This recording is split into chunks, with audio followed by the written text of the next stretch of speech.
Wow. It is Tuesday. So, of course, it's Star Trek Tuesday, which is a great day. We're going to talk about all the news of the day and of the week. And I don't know if you've noticed, but there have been quite a few things happening lately. It's quite the whirlwind. It's good news. It's bad news. It feels like it's mostly like news of the odd. It's very confusing. Like I look at it with a tilted head like a dog. And all that news includes, but is not limited to, Star Trek Prodigy being canceled, Star Trek Prodigy being removed fully from Paramount, even a day earlier than I thought that we believed it was going to be. There's something happened with Strange New Worlds episode 3. Don't check right now. There's something really weird going on. Showtime has somehow entered the chat. Everybody listening in, you're like, what do you, Showtime? What the heck does Showtime? Well, I don't know, but apparently Showtime's butting into our business all of a sudden. I couldn't even name one show that's on Showtime. I think that's George and Tammy's show. I bet Yellow Jackets. Okay. I was going to say, I bet you if people start naming them, I'll be like, oh, I know that one. Oh, I know that one. Oh, I know that one. So I'm sure lots of good quality stuff. I know Showtime seems to be pretty quality. Sharma's in Yellow Jackets, Star Trek connection. She's freaking, and Battlestar Galactica, connection that we all love.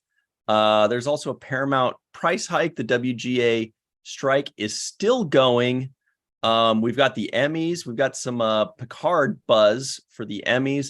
There's so much stuff. I can't even remember it all right now. Luckily, we've got everything open. I've got 47 tabs open on my computer.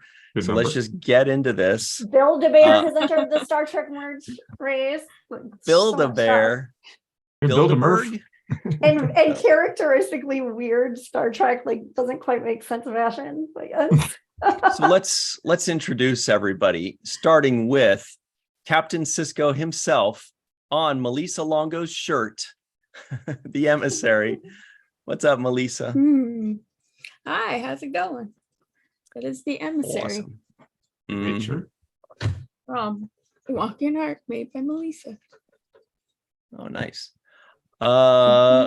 Also, Dr. Noor is wearing a shirt similarly made by Walking Art, that could be found in the Introverted Republic, made by Melissa, and you can find that at Walking Art Made by Melissa tab at the Introverted Republic, right?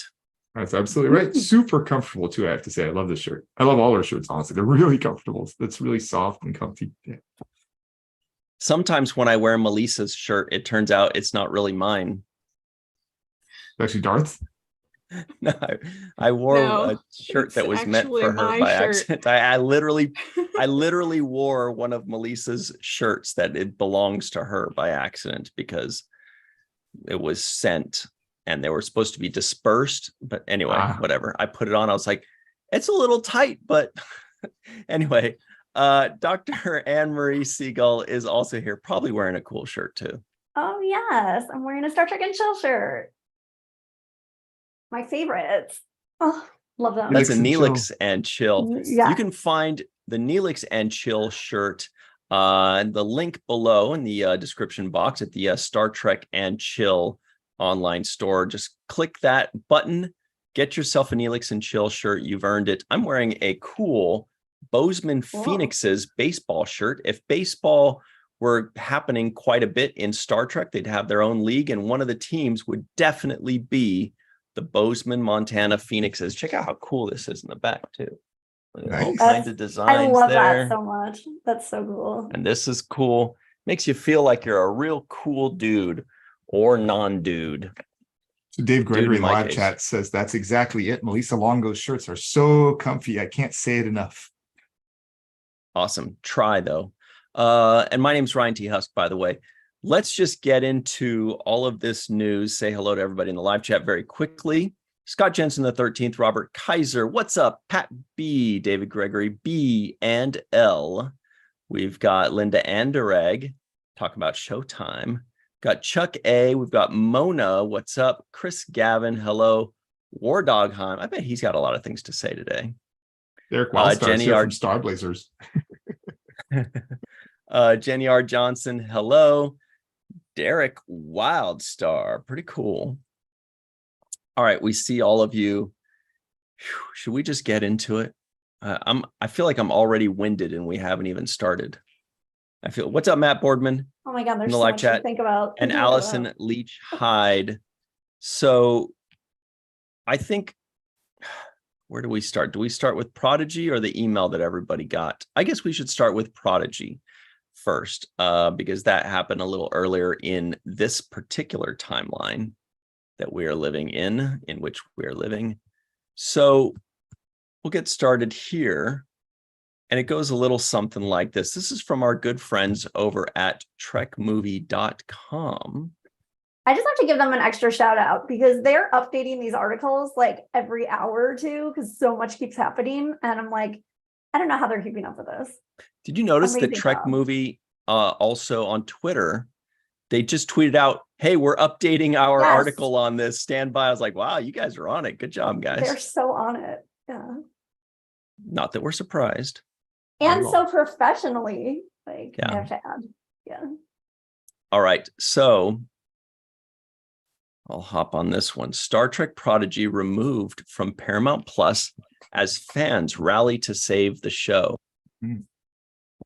As reported last Friday, Star Trek Prodigy was included in a number of other shows set to be removed from Paramount Plus, and those removals have now happened. Fans are also rallying to save the show as we await news on a new home for the second season. So for anybody that doesn't know, anybody that went camping this weekend and just got home and are like, I'm going to put on the main viewer to see what I missed. Anybody want to tell them what they missed? Yeah. Prodigy like caused a coup. Yeah. Yeah. Basically, in a nutshell, it was announced on Friday afternoon that Prodigy has been canceled. Well, we Prodigy. should clarify what that means. Yeah, It's not So- canceled in the sense that we'll never see it again. It's that, you know, the season 1 has already come out and is finished airing. Season 2 is in post-production. The plan is for it to continue in post-production and just to find a new outlet. So it won't be appearing in Paramount Plus, but hopefully will be appearing someplace else soon. It's now currently being shopped around to various other outlets.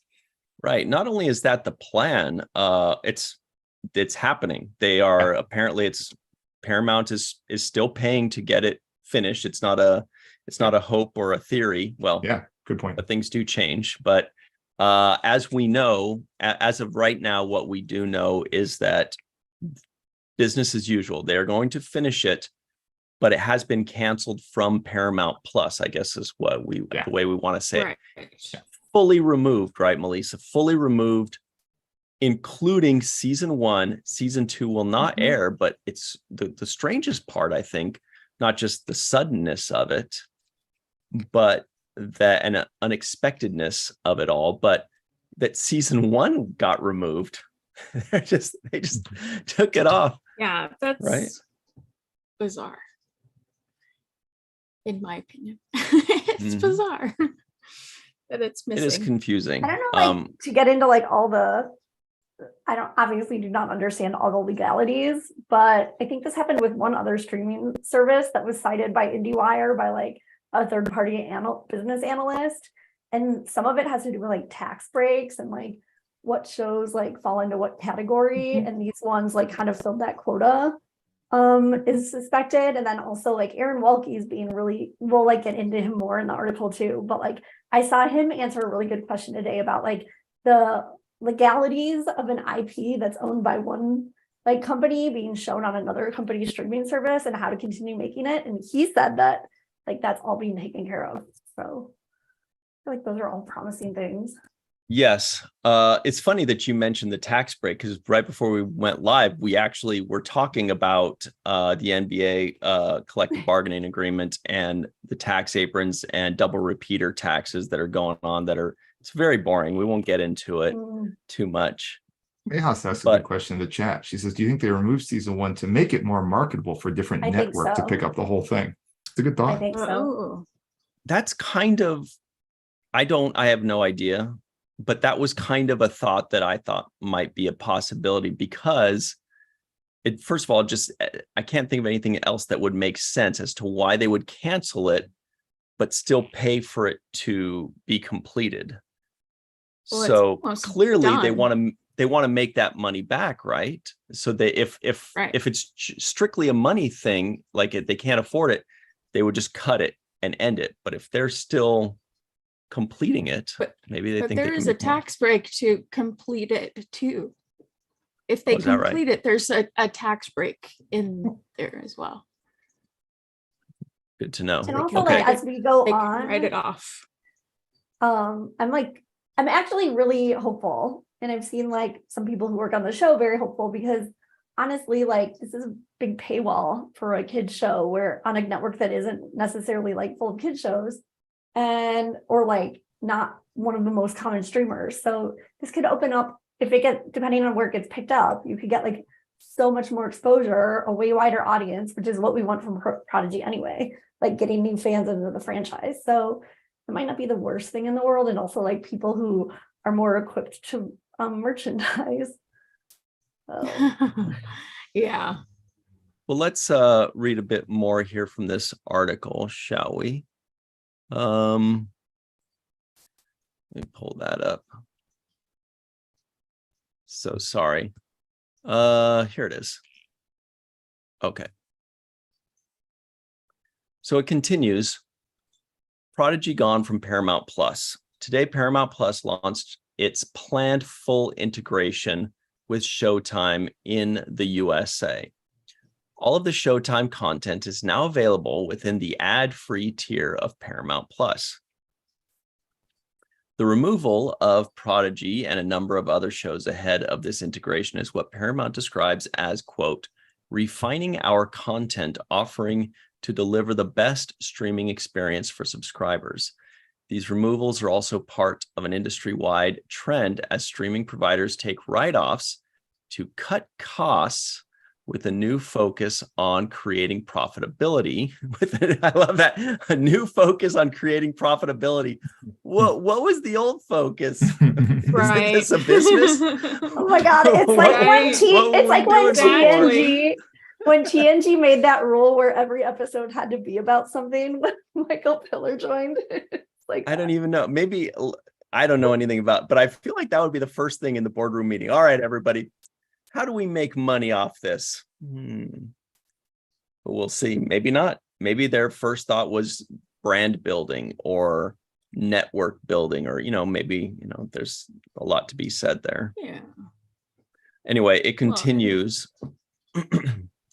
With Paramount following other streamers doing the same, including Disney Plus, Hulu, and HBO Max, now just Max. While Paramount Plus has removed a variety of different shows, Prodigy is one of 18 Nickelodeon-produced shows that are no longer available, showing how kids' programming and animation have taken the biggest hit. Wow. That's so sad. Yeah. And it continues. Internationally, Prodigy is still available on Paramount Plus. However, it appears that it will be removed this week. I think it just did. In a statement to Trek Movie, Paramount thanked the, quote, fantastic cast and crew of Star Trek Prodigy for their, quote, hard work and dedication, end quote, to the show. Paramount also confirmed work on the 20-episode second season will continue as the studio looks for a new home for both seasons of the show. Well, fingers crossed it finds a new home soon. It's such a great show, and I'm sure season 2 is going to be fantastic. So can't wait to see it wherever it ends up. Well, the other nice thing Yeah. I feel like that's going for it is, I mean, not nice. Obviously, we don't want the strike going on so long, but with the WGA strike, like, other people might be more like looking for more content. And this would be a 40-episode show. Well, and it's an award-winning show. Multiple That's awards. true. And we really like the show. I mean, speaking for myself, I was very pleased with the show. I was very impressed with it. And I would be shocked if nobody, I mean, I I feel like somebody's going to pick it up. It's just 100%. basically, I would be shocked too. Yeah. it's just basically how good of a deal they get for it. Obviously they're going to get a lot of bidders, but hopefully they're going to get bidders on the higher end rather than settling for, Cro-Magnon.com or whatever. If that doesn't exist, it should. Right. Let me see. Is there more to this? So it goes on. Aaron Walke has a really great thread on things we can do to help. And then some of the things that have already been going in the right direction. And then a couple other things about STLV. Well, yeah. So check that. Oh no, that STLV. I was so confused by that Twitter thread. I was like, so are they serious? I don't get it. So it continues. This is a very comprehensive article from Trek Movie, by the way. It's covering a lot of news items that we wanted to cover. And this one kind of happens to just cover everything. It continues. Fans rally to save the show. Soon after Friday's news, fans quickly latched on to the Save Star Trek Prodigy hashtag, which has been quite active. There is a change.org petition, which has already surpassed 17,000 votes in just a few days. Let's see how that's doing right now. 19,000 right now to the minute. The creative team behind Prodigy has been active in supporting fans' efforts online and also sharing a positive and hopeful attitude for the future of the show, at least in terms of finding a new home for both the first season and the upcoming second season. Co-executive producer Aaron Walke laid out a thread on Twitter.com suggesting ways fans can support the show. This included a message to stay positive, but also to watch and purchase the show when possible. So while you're pulling that up, just the other thing to remember is like when Star Trek was on Netflix, that was one of Netflix's most watched shows. So I feel like that's another thing in its favor that they should be telling like possible bidders. Some other networks have like a lot of features too, though, that make it nice. Like I always watch shows at like 1.25, 1.5 speed on Netflix, but I don't think you can do that on Paramount. At least I haven't seen the option for that. So. That is such a Muhammad thing to do. You seriously watch things at a faster speed just to get through them faster. Yeah, it's like I've got a half-hour lunch break. And it's a 40-minute episode. So like, well, I need to make it fit. Wow. Have you ever done that, Melissa? No, I didn't even know that was an option. Yeah, at least on Netflix's iPad that would be app, helpful. you can do that. Yeah. Oh, I do it on gotcha. YouTube. Oh yeah, YouTube easy. Yeah. Podcasts always. Yeah. Not this one. Not this one. So here is the Twitter thread from our good friend, Mr. Aaron J. Waltke. Feel free to read this in his voice. He says, many are asking what they can do to help #save Star Trek Prodigy as it sets a course for a new home.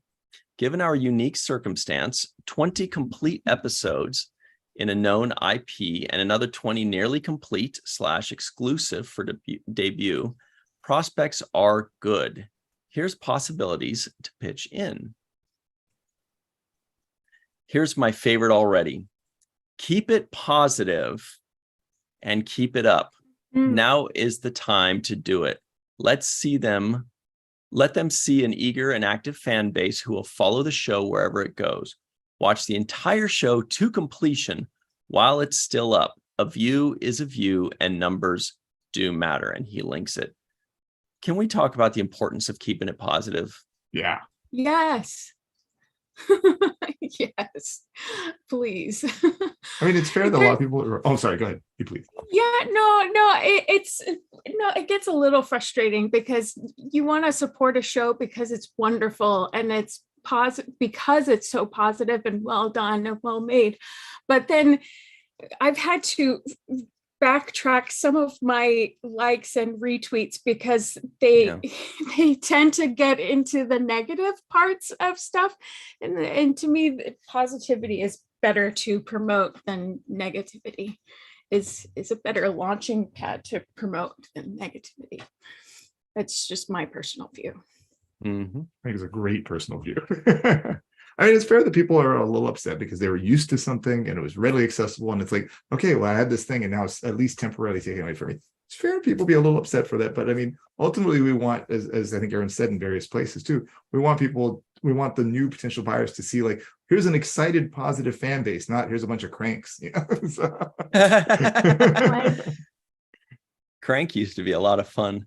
It just seemed like anywhere it could, wherever the protostar lands, probably would be like more. The starship is landing. Which I'm like, why is no one saying that? That's so hilarious. But I feel like no matter where it lands, like probably because of this decision already, it will be like better for the show ultimately. I just want the like peace of mind that it's landing somewhere. Yeah. Red alert, everybody. The starship is landing. They have one for the protostar. When we have a new home for totally. Prodigy, we should do that. But another thing to add on to the positivity, and again, huge caveat. That's what that was about. Okay. Huge caveat. I don't know what I'm talking about. I don't know any of this stuff. However, that being said, here are my thoughts. And I would say that the positivity is important because look, companies, yeah, they're businesses, they're conglomerations, they're whatever they are, but they are full of humans in it. And those humans are known as people. And people, when they look at other people and other fan bases, and those people are super grumpy or negative or bad-mouthing something, it might make them reticent to bring on that fan base, to grandfather that fan base into theirs. It's kind of like if you go to if you're interviewing someone for a job and all they do is badmouth their previous employer, totally. You're going to be like, you're going to say, you may be right, but I'm going to run as fast as I can from you just in case, and vice versa. You don't want to be the person badmouthing a previous employer. And so that kind of feels like it's in that category of we want to put on a very good face and show them how positive and how enthusiastic and how supportive and how amazing Star Trek fans are, so that all these other companies and streaming services will be fighting each other for our likes and retweets and subscriptions and views. I love along those lines. I love one of Matt Bortman's comments here in the chat: "Where Prodigy goes, we will follow." That's the best statement right there. Where Prodigy goes, we will follow. Yeah. It's true. We will 100%. And way more people. I really believe. And maybe it'll reach more of an audience too, because I mean, we have the Star Trek fans already in Paramount Plus. Now you're gonna get to new people who maybe didn't get a chance to see it on Nickelodeon and Paramount. Right. Okay. I got it. They should be on Showtime next. They have a kids section. Yes. Networks have a kids section. That's the answer. What else is on Showtime? That miniseries Tammy and I want to say Tammy and George. I don't know what it's called, but it's like nominated. Billions. Oh yeah, I think so. Oh, Billions was part of that. It's a popular show there. Let's I've never watched. Let's finish this tweet from Aaron Walke before we get too far ahead of ourselves. He continues, the hashtags Star Trek Prodigy and Save Star Trek Prodigy fan campaigns are wonderful. The efforts to keep it visible are also meaningful as it is shopped around. Here are some social media profiles shared by @Starfleet Design. Great job, Starfleet Design. Check those out. You can make your own, everybody. Like the Matt Boardman, I think, did very quickly for our backgrounds. I could be wrong, but he's very quick. So thank you for that, Matt Boardman. He says there's also this, and he links Make Some Noise, hashtag Save Star Trek Prodigy by Trek Culture. He says voting with your wallet is also a great option. You can purchase the Blu-ray or DVD for the first 10 episodes with more on the way. They're selling out. You can also purchase them digitally on the Apple Store, Amazon Prime, etc. I think some of the numbers that I saw for that. 10. I think that's all they have right now. Yeah, and they have it in. They had it in Blu-ray and they had it in like whatever the other thing is. And the Blu-ray, like they had over 400 copies, which sold out like in a day. Yeah. And Then he the other talks time we only had about a few left. picking up the Star Trek Prodigy toys and Star Trek merchandise. That's all great stuff. He continues, but we are in uncharted territory. But it's worth noting that not long ago, shows like Futurama and the Orville found new homes by DVD sales, fan engagement, and viewership on demand. Quite frankly, there's a whole new audience out there waiting to discover hashtag Star Trek Prodigy. And so now we're thinking, so in the words of Captain Janeway, let's see what's out there. Or was, no, that was Picard that said that. Make it so. Great stuff by Aaron Waltke. There are more fans in the Nebula. Oh, he also mentions the video game Star Trek Supernova. Yes. Feel free to pick that up on Amazon. And also Star Trek Prodigy Supernova on Nintendo Switch. Oof, lots of Prodigy stuff. Mm-hmm. So is there more in this? I mean, the other thing I'll highlight is, I don't remember if there was much of a Prodigy presence at STLV last year. There certainly was at Chicago missions. But what's nice to see is there certainly is going to be a presence this year with the Hageman brothers being there and Kate Mulgrew. So that obviously means there'll be Prodigy panels. And hopefully that inspires more Prodigy cosplay and more tweets and everything. I think that's great. Yep. However, on that note, there was also a very confusing Twitter thread, at least for me. They're not really going to reenact season 2 on stage. I think you should tell the captain that. So that's what I thought. Kevin and Dan Hageman, the showrunners of Prodigy, said, due to unforeseen circumstances, my brother and I will be acting out our entire season 2 of Star Trek Prodigy at STLV. Come for the fun, stay for the laughs. We'll see you there. So I'm thinking, ha ha ha, very funny. I like that joke. Yay. But then Kate Mulgrew quote tweets it and she says, I will be joining this panel as there is much to discuss with the brothers Hageman.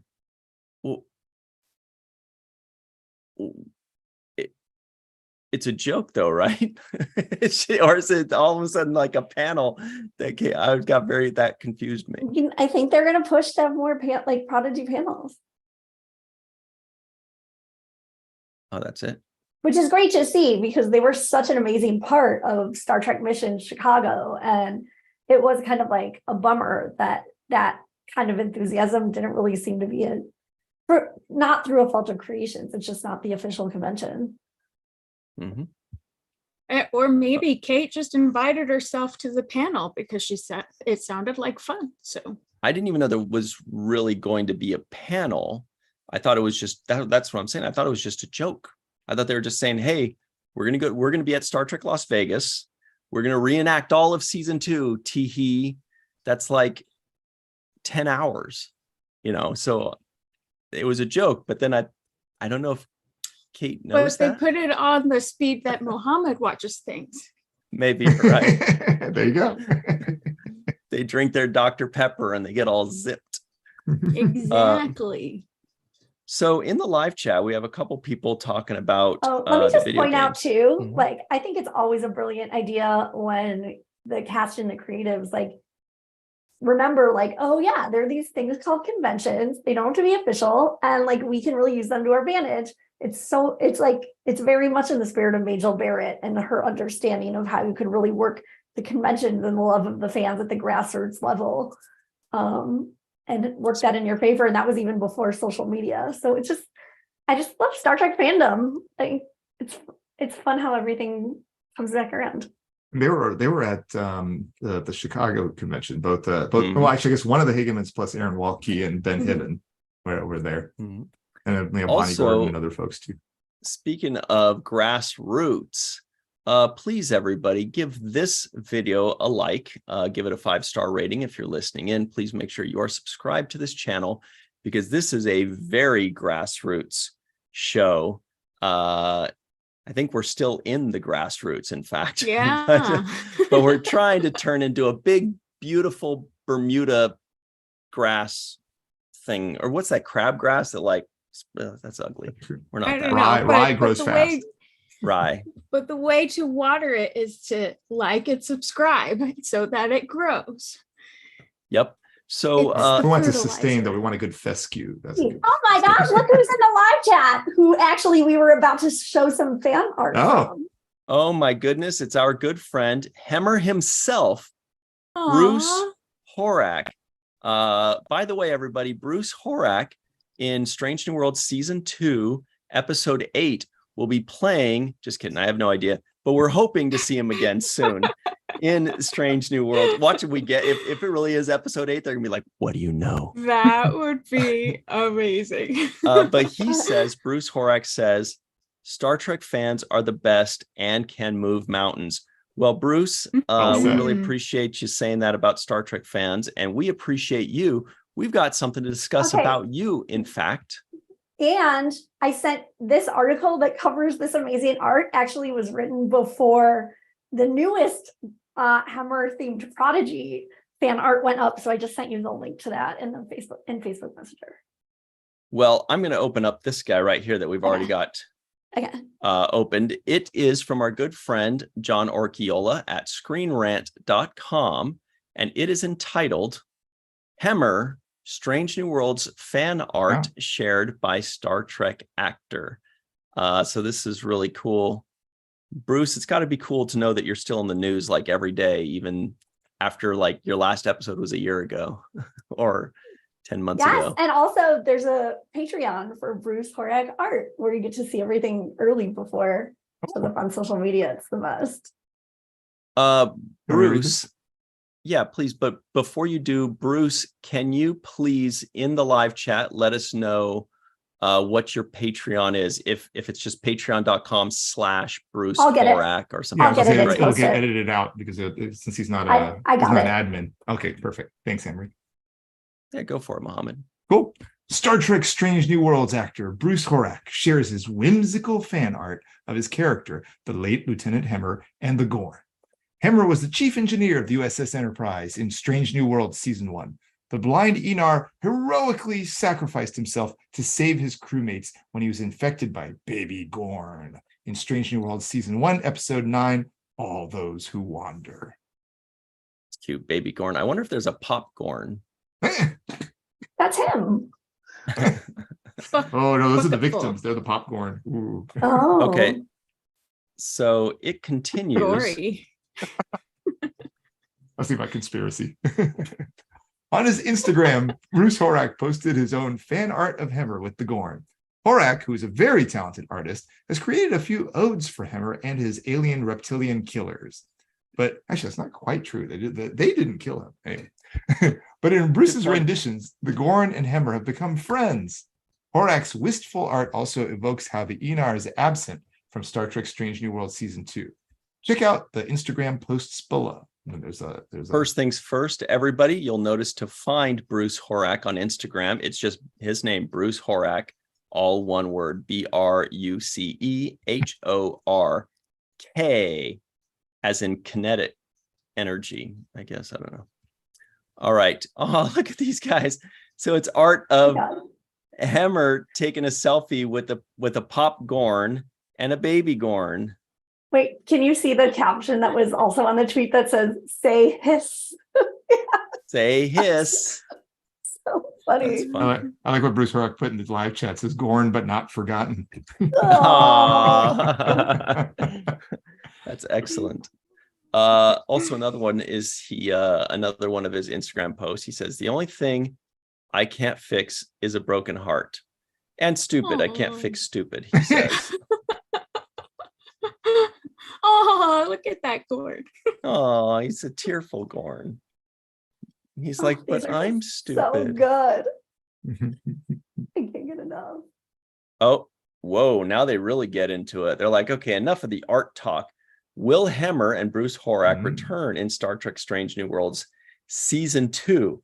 We're in the middle of Season 2 right now. So a little deeper in the middle than we expect to be at this time of the week. More on that a little later. Please continue, Mohammed. Sure. In Star Trek Strange New Worlds Season 2, Captain Christopher Pike, played by Anson Mounts, Starship Enterprise has a new chief engineer, Commander Pelia, played by Carol Kane.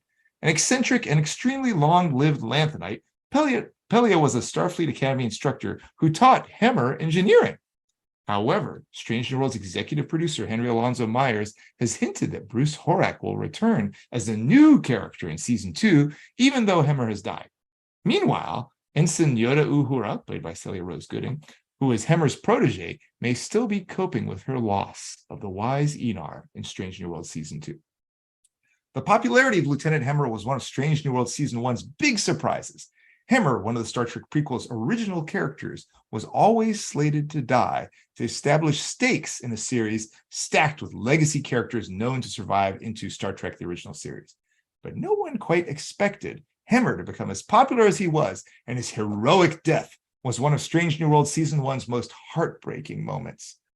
Hemmer fondly lives on in Bruce Horak's heart, and his endearing artwork gives Hemmer and the Gorn an offbeat but touching bond as they both look on at Star Trek Strange New Worlds Season 2.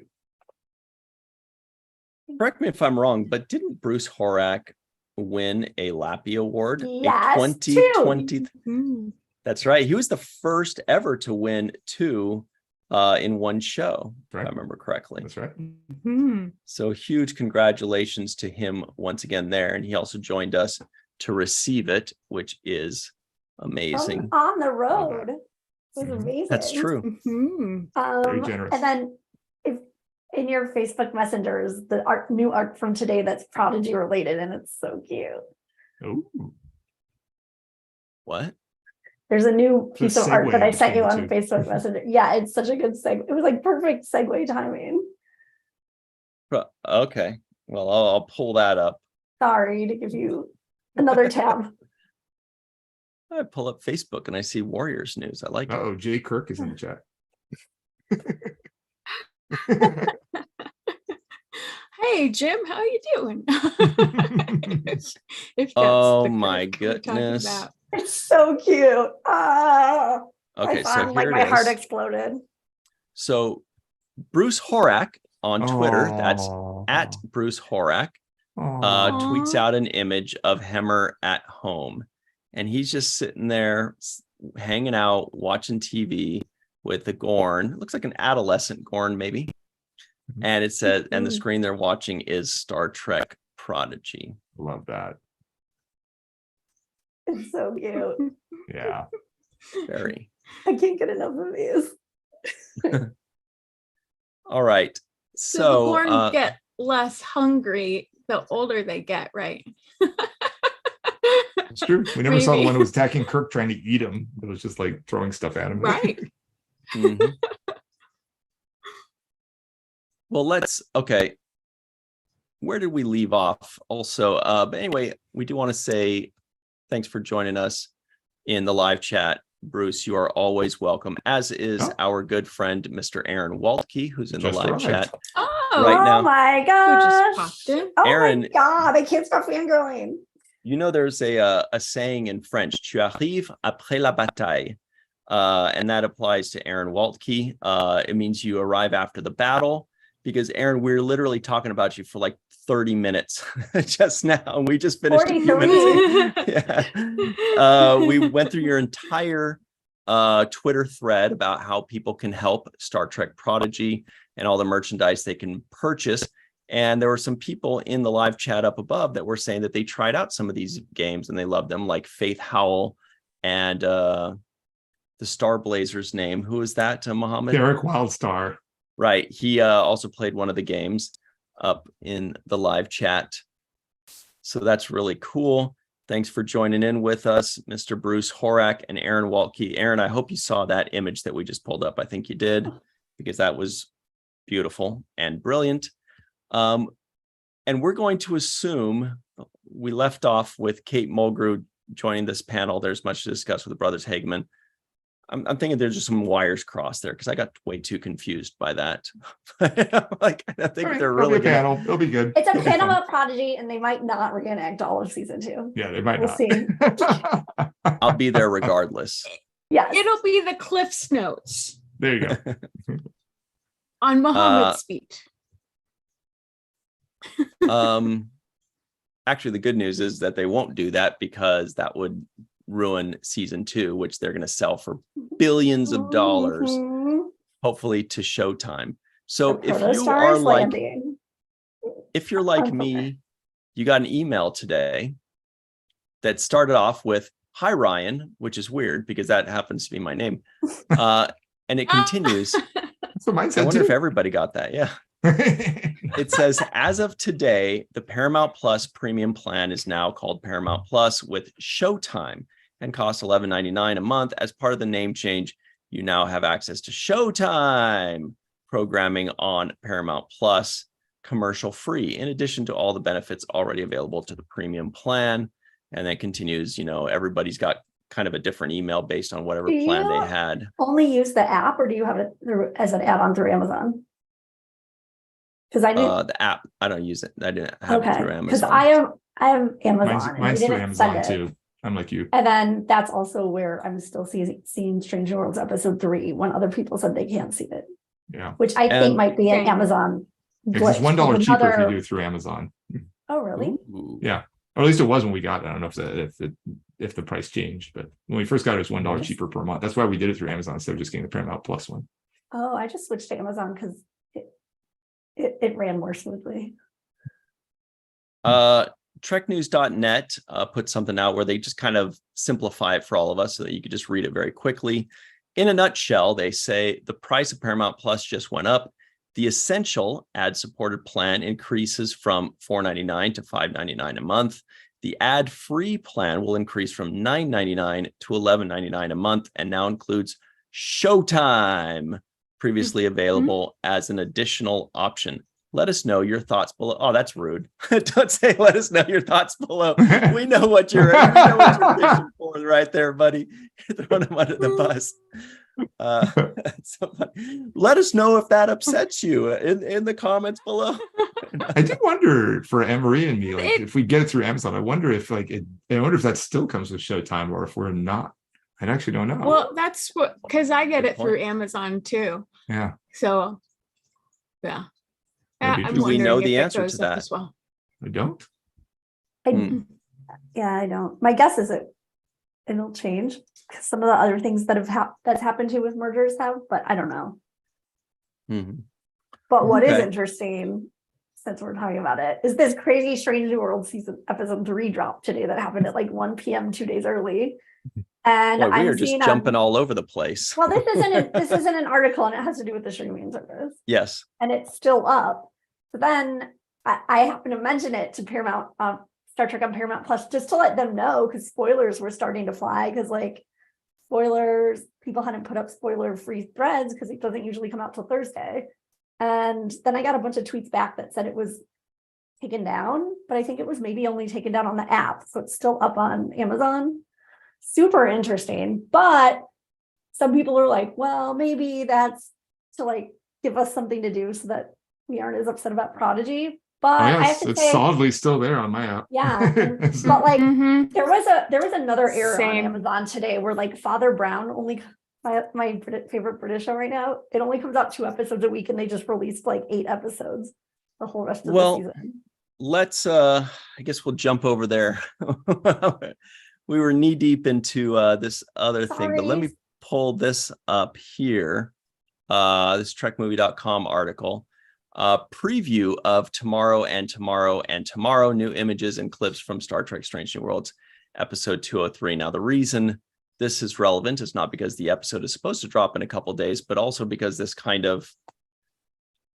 is And we're oh, sort of maybe it's embargoed maybe the still. answer is in the title here. Oh! Maybe they mean it will be released Ah. on Monday. Thinking about Monday, they're like, maybe it's released tomorrow, and then again to that next tomorrow, and then finally Oh on my that God. last Thursday tomorrow. Oh We my God, are the alternate timeline. that clarifies it. This was June 26th. Yeah, That was correct. That's the answer. It's being released tomorrow and tomorrow that and makes tomorrow. so much more sense. Mm. And these guys they're like, what is going on? I Oh my don't God, know. What just happened? That's amazing. So Jay Kirk in live chat says season 2, episode 3 is my favorite episode out of the season for obvious reasons. Jay Kirk. makes sense. Well, So anyway, so you guys were saying that there are some theories behind it. Obviously, it's possible that it just My theory is there's a glitch. some kind of mistake happened. Muhammad sent an email to himself a week in advance. Maybe they have these things set to go automatically, but they set it to the wrong date and it went to Monday instead of Thursday, or Tuesday instead of a Thursday. Or maybe it is something where they just want to release it a couple days early to give the fans something else to talk about. But then I feel like they would have announced that. I want to know if did it show up on anybody's actual like Paramount Plus app, or was it only on Amazon? I don't know. Well, let's see. Because there was definitely an Amazon glitch on another TV show that's really popular, like another streaming site's flagship show. Okay, For so Fox. I'm pulling up. Yeah, that's interesting. I'm pulling it up. It does have the banner. Check this out. So it has this. Let me share the screen here. Yeah. So Investigative long-time research. journalism. ParamountPlus.com on the front page, if you'll notice, it does say new episode. It does have this little, well, you know what? Maybe that's just for me because I haven't watched the first couple episodes on Paramount Plus. Yeah, you have a different source. Yeah. We get those screeners that we say. I have to say that, Mohammed, because when you say we have a different source, it makes people think that means we're stealing them. We're not. We're not piracy. No. Sorry. Absolutely. In fact, Anne Marie used to have like 3 Paramount Plus subscriptions just to support them more at the higher level to make sure that was like. So look, it's not here. Wow. It's not here on. So it's an Amazon problem. I also love how on Twitter, everybody's like so ready to like throw down, because I got a few messages back that were like, it's already been removed. You don't know what you're talking about. So we've got episode 1, The Broken Circle. Got episode 2, Ad Astra per Aspera. Episode 3 is gone, but Mohammed, you're saying that it's still up on the Amazon? 3 minutes ago, it was there. Yeah. I think Melissa pulled it up too, right? Interesting. Wait, let me. So clearly that makes it a mistake then. It's an Amazon mistake. Yep. It may have been a mistake on all of them, and that's just Amazon's slower to respond. They may have emailed Amazon. They're like, "Oh yeah, we'll get to that." Whereas on Paramount, that it did. Amazon, I almost never see it make mistakes like that, and it did it for 2 shows today at least. So. Yeah. Everybody, do us a favor. You're gonna hate this favor, but don't go to Amazon Prime right now and watch that episode early. Because that's rude. They did not mean for that to happen. Yeah, just wait. It's 2 days. It's not even. It's like a day and 5 hours. Yeah, you're right. Just wait a little bit. Careful with spoilers. Yeah. Yeah, that's not cool. You want to do a poll to see how many people do it through Amazon versus how many people already watched it? Or that too. And on this subject, by the way, everybody at home, when the 7th rule releases, when we do our review of season 2, episode 3, entitled Tomorrow and Tomorrow and Tomorrow, aptly named, we will be joined by director Amanda Rowe, who's an incredible director. She also directed the Elysian Kingdom of the first season. Was that first season episode 8 or 9? It was the one with the fantasy episode, right? With Betty Russell. Ren Fair. Absolutely. Yeah, Ren Fair. Amazing. She's joining us. She's tons of fun. Do not miss it. That is on Thursday at 6 p.m. Pacific time. That's part of the reason why we don't want you to watch the thing yet, because we're not releasing our review till Thursday anyway. Well, and most of the world isn't going to be able to see it anyway. Then either. She's super enthusiastic. She retweeted me today about how much I was like, oh my God, I love this episode so much. And then she retweeted. So, Bill Erickson says get into it. Bill Erickson says it's only available if you have the higher ad-free subscription. Oh, interesting. You all have, I have the ad-free one too. Do you guys both have that, Melissa and Marie? Yeah. Okay. Yeah. Like when I check things for TMV and stuff, I want it to go like as fast as possible. No, same. Yeah, it wouldn't make sense to play at higher speed, but then have ads like now.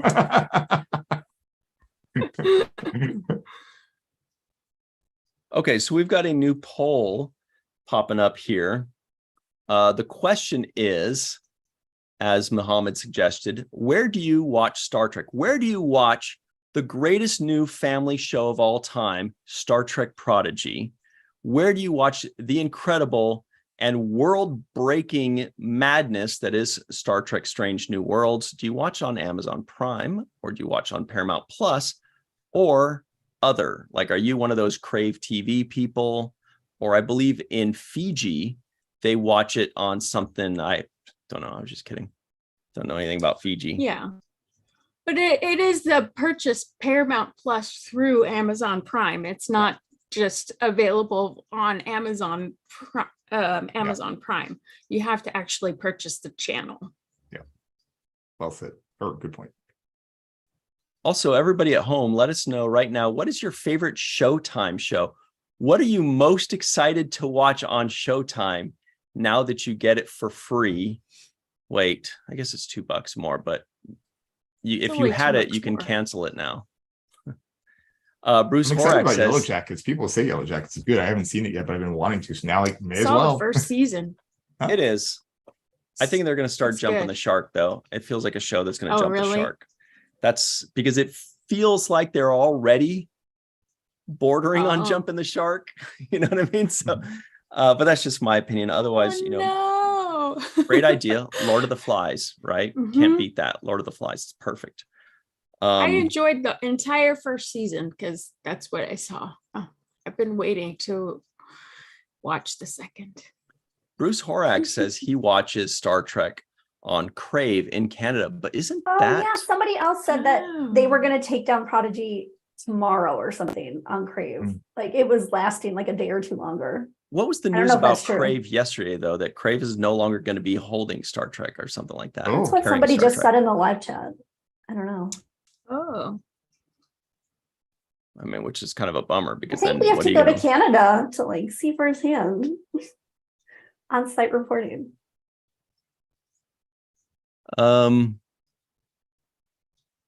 Yeah, I do feel like I just heard yesterday that something was not going to be carried anymore on Crave, something Star Trek related.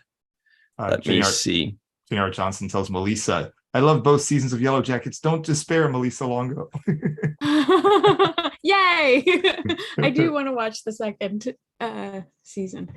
So Trek Central tweets out, Canada's Crave streaming service listings are now showing Star Trek shows, with the exception of Strange New Worlds, will only be available until July 31st. Prodigy's availability ends even sooner, expiring on July 24th. Oh, so they've still got it for another month. Got a wild time. Wow. Yeah. Oh my God, a road Lucky.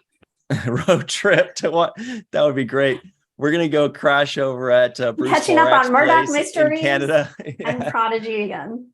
Yeah, we'll bring the popcorn, Bruce.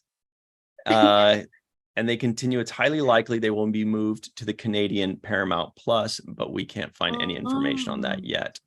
So Crave will not be carrying Star Trek anymore either, except for Strange New Worlds. Huh. Interesting. What's going on?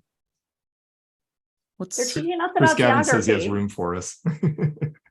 Nice. Ah, yay. But what Canadian city is he in? Actually, Bruce Horak also says there's plenty of, well, actually, you're not talking about his place. There's plenty of room in Canada. Well, I know. I He's followed like- Bruce Horak's like sketches on the road of all the hotels and motels he stayed at, and I was like, I want to go to Canada. It looks so cool. We're like, can we come visit you, Bruce, in Canada? He's like, there's plenty of room in Yeah. Canada. You just go for a hike somewhere. I'll meet you there. Northwest Territories, Yukon. Right? Yukon. I hear there's great scenic stuff in New Brunswick. Good luck. Labrador. All right. Well, there's a little bit more news here on Oh, should we go through the tomorrow and tomorrow? But and tomorrow Jenny R. clips? Can I just say, Jenny R. Johnson says, LOL, Bruce Horak, lots of empty space up here. A tree for everyone. I love that. You get a tree, if you get a tree. okay, Anne Marie. since you're Okay, so here, I'm just gonna say obsessed. I'm obsessed with this episode. It's so amazing. Oh, it's like all the feels. It's one of my favorite episodes ever. And that's all of it. Tomorrow, and tomorrow. Here are some quick images and clips. Check it out. I literally laughed and cried. Aw. It's every day. So good. And I here have to also say I almost accept Paul Wesley as Kirk now. Oh, that's a big statement coming from you. Yeah. so Or here's I some do images. accept him as Kirk. Yeah. Basically, it's La'an and Kirk walking around and inside of a department store and by a Vermont taxi. Oh, and knocking on a wooden door out in Vermont, just in case something An doesn't awesome outfit. work out. And right here, oh, look at that. They're talking to I have to say, Pelia. like, I also saw another interview with her, and somebody made the point, like, if she lives hundreds and hundreds of years, and obviously given this, her looks don't change that much, she could even show up in Starfleet Academy. Oh, true. Oh, very good. Yes. Point. Mhm. Discovery even. Mhm. Season 5. Dang. What do you know, Muhammad? I don't. I mean, she might be. I don't know. Yeah. So everybody check that out when it drops at midnight Pacific time or right before on Monday night, early Thursday morning. It's going to be a great episode. At the end of the episode, you will possibly openly weep. Oh, man. And have like all the feels in a very end game way. That's how I felt. Oh, so good. Melissa, were What'd you say, Melissa? I was gonna say I did. Oh, I didn't know if that was a spoiler, but yeah. You'll weep throughout the entire season. oh. I don't know. Maybe. Possibly. It's just so, So, effective. Oh my god. let's It's one of close those this- episodes where you're like, how did Star Trek do such an amazing episode in like the space of one episode? Oh, I love Star Trek so much. Okay. We can be done talking about it. Let's talk Bruce about Horak it. says, "Oh, great, more tears." Yeah. The poll that asked where do you watch Star Trek, 22% said other. That's a lot of them are like Crave TV Canadians. And 22% said Amazon Prime, Decent number. and 54% said I'm Paramount Plus all the way. But I'm sure a lot of people, I don't think people should be canceling their Paramount Plus. No. People are There's here. too This much other is Star Trek. What are you gonna do? Well- Not watch Star Trek for a few days? Basically a nerd also tax. here's the issue I'm having. There are some people, and I've mentioned this before, that are saying, hey, in solidarity with the WGA, let's cancel all of our Paramount Plus subscriptions. Now, I'm no economist, and far from it. But I feel like if you're giving the streaming platform or the company less money, then they're going to have less money to afford paying for shows, paying for new Star Trek. Mhm. Maybe they're not connected at all. I don't know, but that's just my impression. I'd rather play it on the safe Yeah, side. plus like the Just buyers. Keep giving them Like money any so that hopefully potential they'll keep making buyers. shows. Yeah. Mhm. Like any potential buyers, you don't want them to see like, oh, like Star Trek fans don't even go where like the rest Nobody's of the gone before, yeah. They stopped going there. So let's finish up on Prodigy here. There's also a little article from slashfilm.com. It says Prodigy's cancellation signals a shrinking of the Star No. Trek franchise. That's Yeah, but that's probably not true. Except in a Uh, trivial way. Obviously, like when you say -1, of course it's small, or like at least yeah, temporarily. but also there's That's in a like trivial plus way. a TV movie, plus, Right. Yeah, no, exactly. and there's Right. plus Academy. Yeah, Let's this is a just see trivial where way. it starts. It says for a few years, it seemed that CBS All Access, aka Paramount Plus, was putting all its eggs in one of two baskets: Star Trek or SpongeBob SquareButt. It was, is that really such a big thing? It was 2017, and the streaming service debuted with the premiere of Star Trek Discovery. Remember those days? The first new Star Trek TV show since the cancellation of Star Trek Enterprise in 2005. Over the next few years, multiple other Trek shows would be heartily scooped onto the service, providing a gluttony of programming. Question. Okay, this is stupid. Question. Is Star Trek programming shrinking? Is it going to continue to increase like how it was, say in 2021 and 2020? Or is it going to just kind of stay about where it is? Because right now, okay, look, Picard ended, fine, but that was scheduled. That's nothing changed there. Prodigy is most likely going to still exist. Theoretically, we're going to get a Section 31 movie. Starfleet Academy's in the works. We don't know if these are all going to happen over the next couple years. Yeah. To where there's like 6 or 7 productions going on at a time, or what? Do you guys have any idea? Yeah, don't sure. have We got much idea. Oh, please. Somebody. What? You guys? What happened? I don't know. I nominate Melissa. No, I feel like that nobody can say for sure one way or another what we're going to get in the future. We've had a green light from Section 31. We've had a green light from Starfleet Academy. Other things are still in the air, and a lot of that has to do with the strike, writer strike. So we don't know how that's going to affect. And then the mergers are all, affecting content as well. The article, I picked this article because I didn't agree with it. It takes a bit of a negative view on the future of Trek shows, and I kind of disagree that this is a tapering off of the content that we might get. It might be funneled through or more evenly spread out than it has been, not so concentrated. But I don't think it means we're not going to have new content in the future. What do you think, Mohammed? I think Melissa said very similar to what I was going to say, but just more eloquently than I probably would have said it.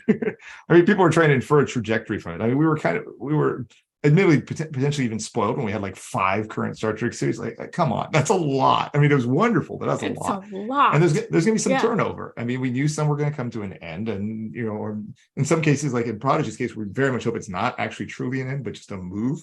Okay, it's continuing, but just somewhere else. And we don't actually know season 2 will be the last of it. For all we know, there'll be actually more Star Trek Prodigy. Maybe there'll be a season 3 and 4. The example that came up earlier about Orville on Hulu, right? When it moved from Fox to Hulu, it's not like they just showed season 2 and stopped. They actually had a new season there. There may even be more. There may even be more Orville to come. So we've got it's too early to tell. Right. We've got a poll in the live chat. What do you guys think? Now, at its apex, there were 5 productions going on, right? There was Discovery, Strange New Worlds, Lower Decks, Prodigy, and Strange New Worlds, right? All going pretty much at the same time. There was also short treks, but that was earlier. That was before Prodigy and Strange New Worlds. So the peak is 5. So the question is, what's up with Star Trek? Is it shrinking? Will we now go into an era of 3 to 4 productions? Like say 3 shows and 1 movie, or will it stay about the same, right around 5 productions, maybe 4 shows and a movie, or 5 shows, or will it continue to grow? So it'll be 6 productions or more. Maybe it'll be like 4 shows and 2 movies all going on at the same time. That's the question. We're dropping it in the live chat. Let us know what you think. What do you think, Anne-Marie? Obviously not shrinking. It's doing great, and I don't like the negative articles insinuating anything otherwise. Yeah, well, that's what I wonder if that's what the person really thinks, or if they're just writing it. They might think that. But there's countless articles like that. She had a kind of a grim view of the future of Prodigy, predicting that legacy probably won't happen now, and other shows probably won't happen now. But I don't know. I don't think that I agree with that, and I thought it was a good conversation piece. yeah, it feels like, I mean, it feels like, and I know we've already mentioned this It's also, before. by the way, it's a he. Whitney Siebel's a man. But yeah. Oh, Okay. sorry, didn't know. It feels like, and maybe we've covered this already, you know, and I could be way off, but I just can't imagine that Prodigy is not going to get picked up. I feel like not only is it going to get picked up, it's going to have a multitude of additional seasons. It's going to go for 7 seasons or 6 seasons or something like that. It's moving to a new home. And then they're going to get, you know, 2 more seasons tacked on. And then Paramount Plus is going to be very sad and come crawling back to Prodigy. They're going to be like, please take us back. And Prodigy will be like, no, just kidding. We still love you. Maybe. But, you know, you got to talk with Where's dollar the signs. pizza and the chocolate? And then it'll return to its rightful place. Yeah. A lot of people talk about the heyday or the past heyday, not the current, the past heyday of Trek being the 90s Trek. We never even had like more than 2 at a time. I'm like, okay. That's true. Right. It's very It's true. unbelievable how far we've come. Like, what do you Then mean we're not also- keeping 5 for every Or- single individual year? Like, okay, come on. Yeah. Who is that sustainable for? Yeah. It's almost Comparable overwhelming. numbers of episodes. Yeah. I'd say. It's almost That's true. It's a good overwhelming. point, I Amber. almost feel like I'd be happy with, say, like 3 shows, especially because remember, Prodigy is 20 episodes. Mhm. So if you have 3 shows and one of them's Prodigy, that's actually 40 weeks of new stuff. So if you have 3, you know, 2 plus Prodigy, and then you also have a movie dropping, you know, just in time for the holidays or something like that, I feel like that's really very, very good. And the production Um, values for all of them are really high, like really high. Yeah. Mhm. Speaking of really high, David Gregory's in the live chat, and he says, he says, a bump in quality will have lasting staying power, and we can rely on the stories, characters much more than Mhm. flash in the pan shows, just to say, hey, look at this new Trek series. Mhm. There is one angle that we haven't covered yet, and I don't know anything about it. So luckily, the Hollywood Reporter did a little bit, and the question is, what's up with Showtime? Why is Showtime joining Paramount? Were they part of the same parent company? I had no clue about anything that Showtime had to do with Paramount, or that they were planning on joining. So right here, we've got this article from the Hollywood Reporter, and it states Showtime officially folded into Paramount Plus in bid for streaming scale. We'll just read a little bit of this. It goes, Showtime was officially folded into Paramount Plus on Tuesday, kicking off a push to expand Paramount Global's streaming scale. The move, which was officially announced in May, will see Showtime content, including series like Yellow Jackets and Billions. Oh, Melissa, you were talking about that one, as well as sports like live boxing, whoopee, baked into the Paramount Plus experience. As of the end of March, Paramount Plus had 60 million streaming subscribers globally. The company says the decision to fully integrate Showtime into Paramount Plus, 2 services were previously available in a bundled offering, was founded in consumer insights and data. Okay, there's our answer. Doesn't really answer it exactly, but it tells us that it's not out of nowhere, that they were studying some kind of data, and it told them that maybe it's a similar group of people or something like that. But the 2 services were previously available in a bundled offering. So this is another one of those things that's like ESPN and Hulu and Disney Plus. Now it's going to be Paramount and Showtime. And I wouldn't be surprised if there's a couple smaller things in that group that we just don't know about, you know. But this is the future of streaming, the bundles. Good stuff. We Mhm. appreciate the content. Should we do the Emmys thing? 'Cause we're almost out of time.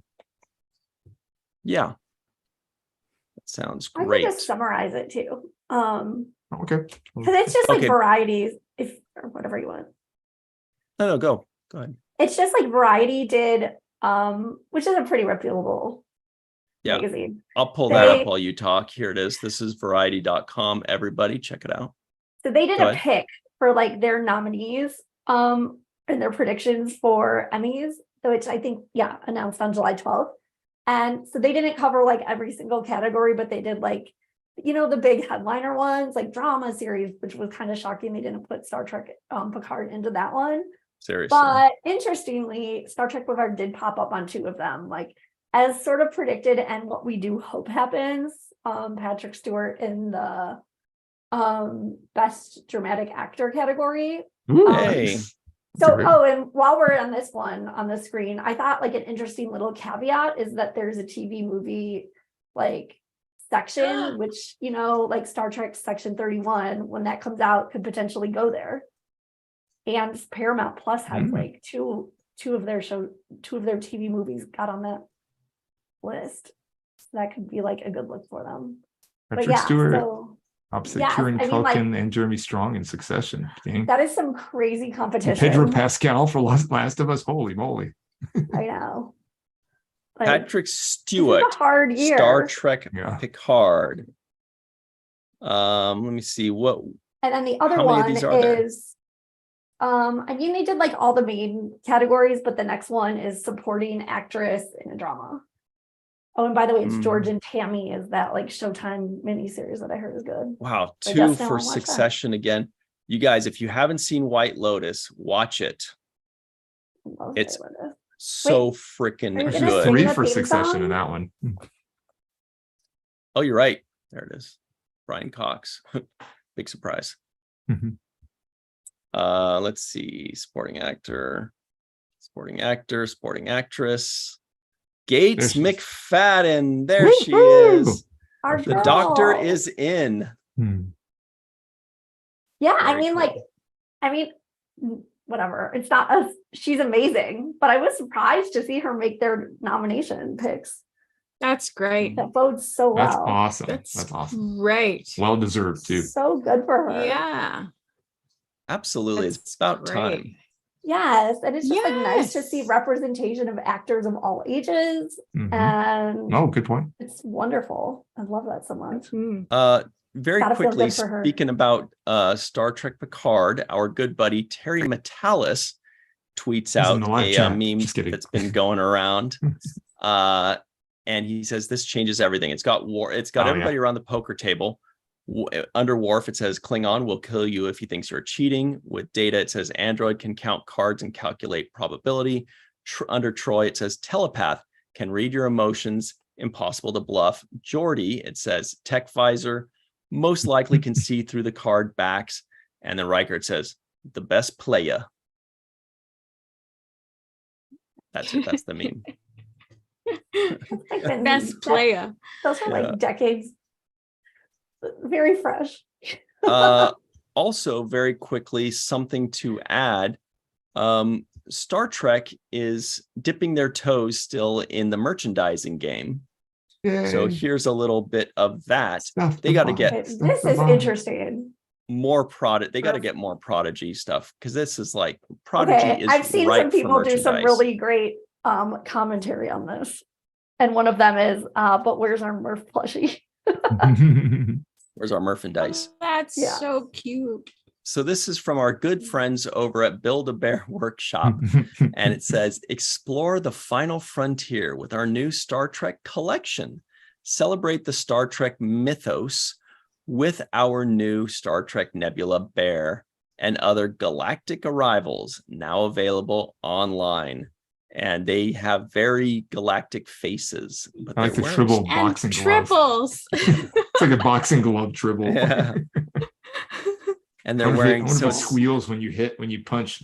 Their everybody listening, boots check are it out. So cute. Oh yeah. They look They look like teddy bears with Star Trek uniforms on. They've got their little phaser weapons, a tribble, and their faces look like Nebula. No. Maybe you could take them off. Yeah, maybe they're detachable. But it's interesting because on the same, I think it's the same day, they also dropped some Star Wars ones. Oh. Which are very cute, I have to say. All right. We've got a few minutes left here. So let's just quickly say there are a couple other little articles for you to check out on your own. Yes. Aaron Walkie says, I wonder if the phasers are set to fuzz. Oh, That's so cute. So we've got a digitalspy.com article that you can check out, everybody. It's entitled Strange New Worlds, Rebecca Romaine and Anson Mount discuss that mind-blowing courtroom episode. Hey, spoilers, David Opie. So that was last week's. Oh yeah, no, you're right. I can't keep up. It does have a spoiler warning in the first line too. Okay, good. That's what I meant. So everybody check that out. Feel free to check that out a little later. It's at digitalspy.com. It's a nice article about Rebecca Romaine and Anson Mount interview. Yeah. And also we've got menshealth.com, which is where I go for all of my Star Trek talk. And it is entitled Paul Wesley talks meeting William Shatner and playing Captain Kirk in Star Trek Strange New Worlds. Quote, you almost have to be a lunatic to take the role of James T. Kirk. This is by Joshua St. Clair. This is a nice discussion with an interview with Paul Wesley. How do you guys think he's doing so far? I haven't seen the new episode. I just saw the episode 10. So I mean, one episode he did fine. I mean, so far in the first season too. It was just the one episode, right? It was just episode 10. He's wonderful now. Okay. Calm down. Completely changed my opinion. It feels like, I guess it really was just the one episode, huh? It felt like so much more because maybe he was just like all the over. Tweets in the press. Yeah, they were having him at like all the major Comic-Cons. Surprising.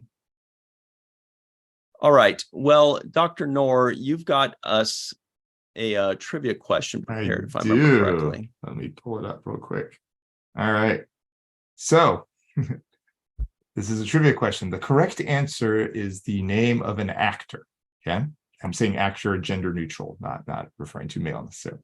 So there is an actor who appeared in an original Twilight Zone episode, a Gilligan's Island episode, and in a Star Trek The Original Series episode. If you were to take his first name and last name, put them together, and do an anagram. His. His being like gender neutral. You know, I should say there. Yeah. Okay. Their name. If you take their first and last name together, put it together, and then anagram it. It could be Atomic herself. So there's the other gender for you. So if you put that actor's names together, the anagram of those two names is Atomic Self. Atomic herself. Oh, Atomic herself. Atomic herself. Yeah. Chris. There might be a Chris, right? Because might be. There's a C, an I, an H. So there's a Chris. Could be Hemsworth. Eric.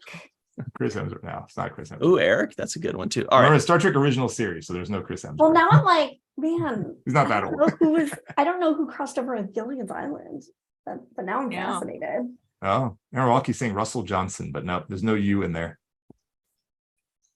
Or me. All right. The answer to the poll that we put up, what's up with Star Trek? 10% of you said it will continue to grow, 6 or more productions at a time. 23% of you said it'll be about the same, 5 productions or so. And 65% of you said it's going to shrink a bit, 3 or 4 productions at a time. Those people are like, hey, it was great, but let's not get crazy and expect it to be like a permanent thing. But we'll see. they've got a lot of things in the works. We've got Legacy, we've got Section 31, and we have Starfleet Academy. And there's also been mention of the Khan miniseries, remember? Mm-hmm. There's a lot going on. Oh, yeah. Like Eric and Sarah, the one who was like married to Barbara Eden, he was in everything. Ooh, Michael Forrest. That looks like it fits the anagram, but I'm not going to. I just don't know who Atomic is. Michael Forrest. I think that's a really good one. What was the Atomic? Well, because Herself. there's only one R. Yeah. But there's only one R. I may have misspelled it when I put it there, so it's close at least. Oh. Not that that's the answer. Okay. Well, let's before we go, let's talk about this week. Very quickly, yesterday on the Seventh Rule YouTube channel, we released our full review of the big one, Star Trek: The Next Generation, Skin of Evil. The Armis episode, the episode starring Armis, where he kills our best friend, Tasha Yar, and Denise Crosby joins myself and Sirach Lofton to air out her grievances all about it. And we have a great time. The free-for-all is awesome. Everybody pays their tributes to how wonderful Denise Crosby is and how wonderful she has been with the Seventh Rule for 6 months. So we love her. Go check that video out. It's available. She's so great. It's available right now on the Seventh Rule YouTube channel. Then tomorrow on the Falling Tower YouTube channel, that's Wednesday at 6 p.m. Pacific, 9 p.m. Eastern time. We've got our review. This is Disney spin-off month of The New Adventures of Winnie the Pooh. Woo-hoo! Woo. I'm so excited for that. Woo-poo! Who's the special guest? Our special guest is Josh Sussman. Everybody knows him from Glee, from Superstore, all kinds of shows. He was also in that other Ted Danson one. What was that other Ted And Wizards Danson? of Waverly Place. The mayor? Mayor. The Mayor, I think. Maybe Wizards Mayor of Waverly names. Place too. All those. Oh, This guy's a wow, working that's cool. actor. So check that out. And is Falling he like Tower a Winnie the YouTube Pooh channel. super fan? Who knows? You'll have to watch to find out. But one of us, between me, Muhammad, and Josh, is revealed to be a Winnie the Pooh super fan. Yep. Super fan. Indeed. And there are no Pooh jokes in that entire review that we have. That's for damn sure. That is less true. So also, Oh. as mentioned before, on Thursday, go to the YouTube channel for the Seventh Rule, 6 p.m. Pacific, 9 p.m. Eastern time on the Seventh Rule YouTube channel. We've got our review of Star Trek: The Strange New Worlds, Season 2, Episode 3, tomorrow and tomorrow and tomorrow. We have a very special guest joining us, the director of the episode, Amanda Rowe. She's an absolute delight. She's brilliant, and she's a champion in her craft. You're going to love her. Myself, Sirach, and Amanda spill some tea, figuratively. Then on Sunday at 9 a.m. Pacific, 12 p.m. Eastern time, go to the Seventh Rule YouTube channel and check out our review of, this is it. We begin season 2, episode 1, The Child, Next Generation. Check that out. Sirach and I go deep into that one. It's going to be crazy. We also have a Phase deep... 2 or Next Generation? Very good knowledge. Yep. That's a phase 2 episode originally. Did it work? Did it work just grabbing a phase 2 script and dropping it into a Next Generation skin? We'll see. Then right after that, we have a Deep Space Nine deep dive clip, of course, like we do every Sunday. And then at noon, let's see, where is it? Yes, noon Pacific time. That's 3 p.m. Eastern time, still on Sunday. Sunday, 3 p.m. Eastern time, Seventh Rule YouTube channel. We've got our Deep Space Nine deep dive episode 6, Q-less, the one where Cisco punches Q in the face. That's everybody's favorite moment. Our very special guest is writer-producer Robert Hewitt Wolf. Woohoo! We love Great Robert. guest. Oh, love that dude. So good to have him back. He joins us to talk about Q-less. That was his first episode that he wrote. So check that out. That is at noon Pacific time, 3 p.m. Eastern time on Sunday. That's a crazy week, everybody. We hope you enjoy the stuff out of it. What's the answer, Mohammed? Matt Boardman got it. The Matt Boardman got it. The correct answer is Michael Forrest. Though I may have also made an error on me a couple on that. I think I may have accidentally misspelled his name with one R instead of two R's. So I was saying maybe herself had two R's too. But yeah, Very good job, good. Matt Boardman, and good job everybody. I think somebody else came close. Like Amazing. DL said something, Michael something. So a lot of other people were getting close there too. Also, Aaron Walkie pointed out that Stanley Adams, who played Cyrano Jones, you might remember that from the first Tribble episode, was also in the original series in Twilight Zone and Gilligan's Island.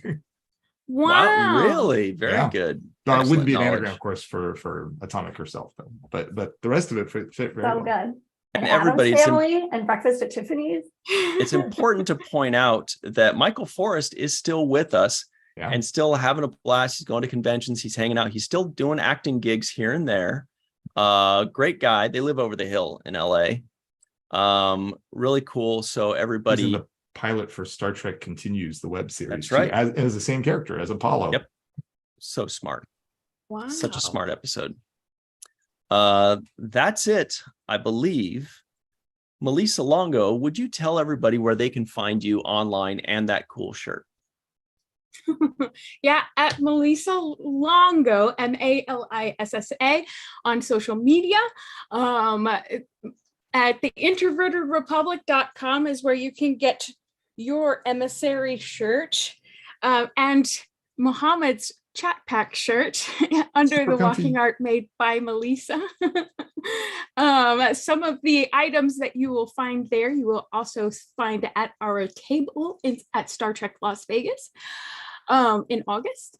And then also walking art made by Melissa on Patreon. Yeah, there's a story going on. The Matt Boardman says, I de-aged him in Star Trek Continues. Wow, that is cool. Okay, DH me.